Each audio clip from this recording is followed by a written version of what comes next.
si le cédant qui est aujourd'hui le moteur, l'énergie de cette entreprise n'intègre pas que transmettre l'entreprise, c'est préparer, je dirais, le passage de relais pour que son entreprise puisse continuer sans soi, il n'y a pas de réussite à transmettre. Donc, le premier facteur, c'est un facteur psychologique, c'est le facteur humain lié au cédant.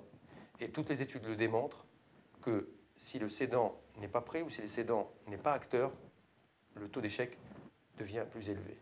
Ce qui est important, chaque fois que c'est possible, et je dis bien chaque fois que c'est possible, il est plus intéressant de transmettre dans la famille et quand on ne peut pas, à ses salariés, et s'il n'y a pas de repreneur en interne, vers l'extérieur, c'est aussi des conditions pour réussir sa transmission.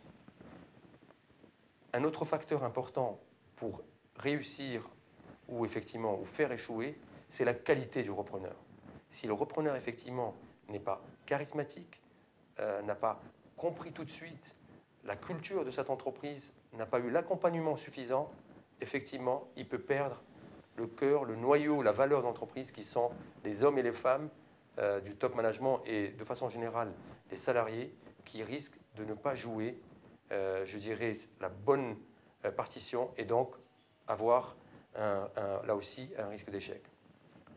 Un autre facteur déterminant pour réussir ou ne pas réussir, c'est faire en sorte de regarder rapidement, de traiter un point très important qu'est la dette, ce qu'on appelle la dette stérile, c'est-à-dire la dette qui a été prise par le repreneur pour financer la reprise. Il est important que cette dette soit, je dirais, remboursée le plus tôt possible, dans le cadre du business plan. Donc, et souvent, les entreprises restent fragiles quand cette dette n'est pas remboursée, puisqu'il y aura une partie de la création de valeur qui ne sert pas à réinvestir, qui ne sert pas l'entreprise, mais qui sert l'actionnaire qui est parti. Et donc, c'est très important, là aussi, de ne pas trop s'endetter, d'avoir un endettement qui soit circonscrit. Donc, c'est important. Et là aussi, nous conseillons, chaque fois que c'est possible, de jouer sur ce levier et parfois d'intégrer soit des capitaux d'investissement, soit un deuxième repreneur qui peut être uniquement financier pour alléger cette dette stérile et permettre à l'entreprise d'aller de l'avant.